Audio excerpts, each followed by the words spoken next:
इस वक्त Atlantic ocean चोक हो चुका है। कई 100 कंटेनर्स लाइन में खड़े हैं। ये सब इस इंतजार में हैं कि ये 80 किलोमीटर्स की नदी क्रॉस करके पैसिफिक ओशन में जाएं। ये जो 80 किलोमीटर्स का रूट है, ये हमारी दुनिया के इम्पोर्टेंट तरीन शिपिंग रूट्स में से एक है। इसे कहते हैं पैनामा कैनाल। पूरी दुनिया का करीबन 6% सी ट्रेड साउथ अमेरिका और नॉर्थ अमेरिका के दरमियान इसी चोक पॉइंट से गुजरता है। यही कैनाल अटलांटिक और पैसिफिक ओशन को आपस में कनेक्ट करती है। हर साल करीबन 13 से 14 हजार कार्गो शिप्स इस रास्ते से गुजरती हैं। अमेरिका की वेस्टर्न कोस्ट को यूरोप, अफ्रीका और मिडिल ईस्ट से कनेक्ट करने का यही सबसे छोटा और सेफ रास्ता है। मगर ये कैनाल अब बहुत बड़ी प्रॉब्लम में है और अगर ये प्रॉब्लम दूर ना हुई तो इसका असर हम सब पर पड़ सकता है। इंजीनियरिंग के शाहकार इस कैनाल के साथ आखिर ऐसा क्या हुआ है जो इसकी बर्बादी की वजह बन सकता है? आइए जानते हैं इस सवाल का जवाब इस वीडियो में।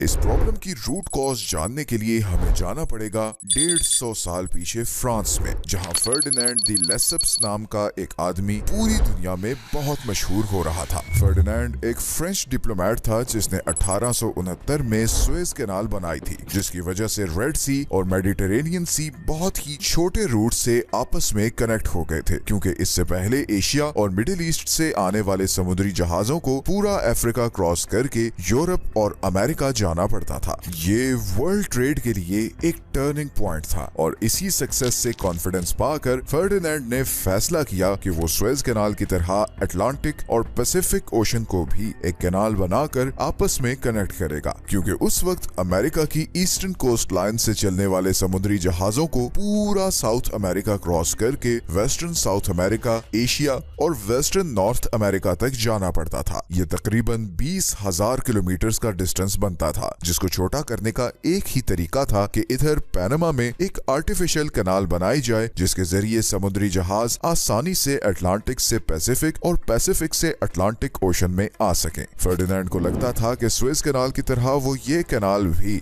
आसानी से बना लेगा, मगर उसका अंदाजा गलत था। अब आइडियली यहाँ रास्ता बनाने का सिंपल तरीका ये था कि इस सारे हिस्से को डायनामाइट से उड़ा दिया जाए ताकि शिप्स के लिए जगह बन जाए, मगर रियलिटी में ये इतना आसान काम नहीं था, क्योंकि ये सारा एरिया बहुत ही खतरनाक था। इस सारे एरिया में पहाड़ और घने जंगल थे और बहुत सख्त तूफान आते थे। जब भी फर्डिनेंड के इंजीनियर्स ने यहाँ डायनामाइट यूज किए तो लैंडस्लाइडिंग हो जाती और बहुत से वर्कर्स मारे जाते। इसके अलावा एक और बहुत बड़ा मसला येलो फीवर और मलेरिया का था। ये सारा रूट क्लियर करने की कोशिश में 8 साल लग गए और करीबन 20,000 वर्कर्स मारे गए और इसीलिए पैनामा कैनाल को the world's deadliest construction project in human history कहा जाता है। इतने बड़े ह्यूमन और फाइनेंशियल लॉसेस की वजह से इन्वेस्टर्स ने इस प्रोजेक्ट पर फंडिंग बंद कर दी और 1890 में फर्डिनेंड की कंपनी बैंकरप्ट हो गई। अगले तकरीबन 14 साल इस प्रोजेक्ट पर काम रुका रहा। फिर 1903 में पैनामा ने अमेरिका की सपोर्ट से कोलंबिया से आजादी हासिल कर ली और अमेरिका ने बदले में पैनामा से ये सारी जमीन 100 साल की लीज पर ले ली। अमेरिकन लीडरशिप को अंदाजा था कि अगर अमेरिका ने इकोनॉमिकली ग्रो करना है तो उसके लिए पैनामा कैनाल बहुत जरूरी है। इसीलिए अगले ही साल 1904 में अमेरिकन इंजीनियर्स ने इस प्रोजेक्ट पर काम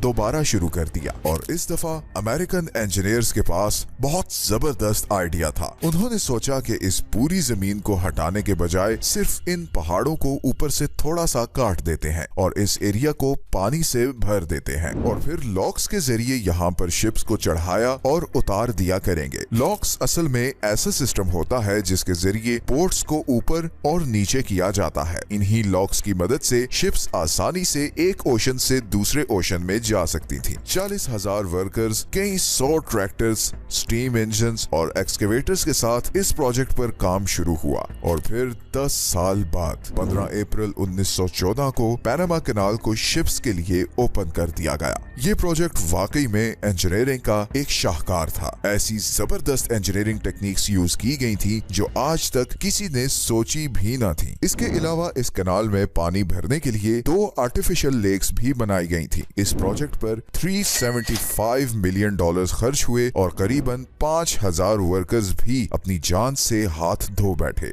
और इन्हीं लोगों की कुर्बानी और प्लानिंग की वजह से ये अनबिलीवेबल प्रोजेक्ट कंप्लीट हुआ। आज ये कैनाल पैनामा का सबसे इंपॉर्टेंट फाइनेंशियल रिसोर्स है। पूरे पैनामा का 10% रेवेन्यू सिर्फ इस एक कैनाल से आता है। कैनाल कंट्रोल अथॉरिटी के डेटा के मुताबिक इस कैनाल से गुजरने वाले समुद्री जहाजों से $10,000 से $3,00,000 तक की फीस ली जाती है और पीक सीजन में तो ये प्राइस डबल भी हो जाती है। रिसेंटली एक खबर आई थी कि एक केमिकल टैंकर ने यहाँ से गुजरने के लिए $2.5 मिलियन दिए, बिकॉज ये लॉक्स ऑपरेट करने का प्रोसेस बहुत ही टेक्निकल और मुश्किल है और इसके लिए लेबर के साथ साथ बहुत स्किल्ड इंजीनियर्स और मशीन ऑपरेटर्स भी चाहिए होते हैं। और अब हम आते हैं उस प्रॉब्लम की तरफ जिसने पैनामा कैनाल का फ्यूचर डाउटफुल बना दिया है। असल में जैसे मैंने पहले बताया था कि अमेरिकन इंजीनियर्स ने इस रूट को बिल्कुल लेवल नहीं किया था, बल्कि सिर्फ पहाड़ों को थोड़ा ऊपर से काट कर 2 आर्टिफिशियल लेक्स बनाई ताकि इस हिस्से में पानी भर जाए। इन्हीं 2 लेक्स में से एक लेक गैटन है और दूसरी लेक एलाहुएला है और इन्हीं लेक से इस कैनाल में पानी आता है। पानी आने के बाद समुद्री जहाजों को लॉक्स की मदद से ऊपर और नीचे करके क्रॉस करवाया जाता है, मगर इस सारे प्रोसेस में एक मसला ये है कि पानी बहुत वेस्ट होता है। अब जब तक पैनामा में बारिश खूब होती थी तो तब तो कोई प्रॉब्लम नहीं था, लेकिन 2016 के बाद से पैनामा का मौसम ग्लोबल वार्मिंग की वजह से बहुत बदल गया है। खास तौर पर 2019 में इतना सूखा पड़ा कि सब डर गए और यहाँ का वाटर लेवल इतना लो हो गया कि शिप्स के लिए यहाँ से गुजरना बहुत मुश्किल हो गया और पैनामा ने शिप्स पर कार्गो रिस्ट्रिक्शन लगा दी ताकि उनका वेट कम हो और वो कम पानी में डूबे नहीं। और फिर सितंबर 2023 में पैनामा गवर्नमेंट ने यहाँ पर डेली रिस्ट्रिक्शन लगा दी कि यहाँ से डेली 32 से ज्यादा समुद्री जहाज नहीं गुजर सकेंगे और नतीजतन इस कैनाल के सामने कंटेनर शिप्स की लाइंस लग गई हैं। इस रिस्ट्रिक्शन के बावजूद प्रॉब्लम सॉल्व नहीं हो रही बिकॉज बारिश की शदीद कमी हो चुकी है। 2023 1953 के बाद से पैनामा का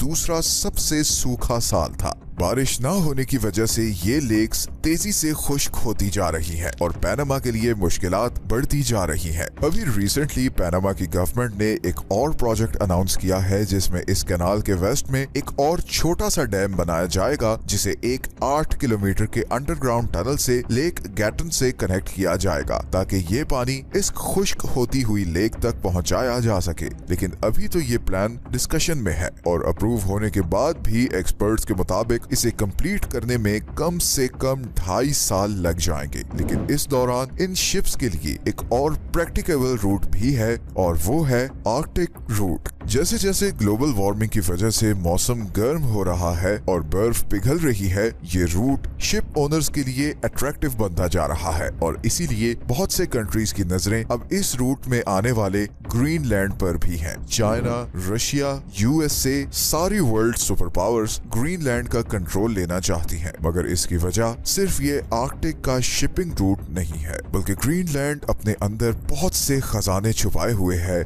जो आहिस्ता आहिस्ता बाहर आ रहे हैं। जियोपॉलिटिकली और physically the world is changing और ये चेंजेस बहुत जल्द हम सबको इम्पैक्ट करने वाले हैं। आपसे एक बार फिर रिक्वेस्ट है कि चैनल को सब्सक्राइब जरूर कर लें और वीडियो को दूसरे लोगों के साथ शेयर करें ताकि हमारे चैनल की रीच बढ़े और हमें मजीद ऐसी वीडियोस बनाने की मोटिवेशन मिलती रहे। मिलते हैं नेक्स्ट वीडियो में एक और इंटरेस्टिंग टॉपिक के साथ। अपना ख्याल रखें। अल्लाह हाफिज।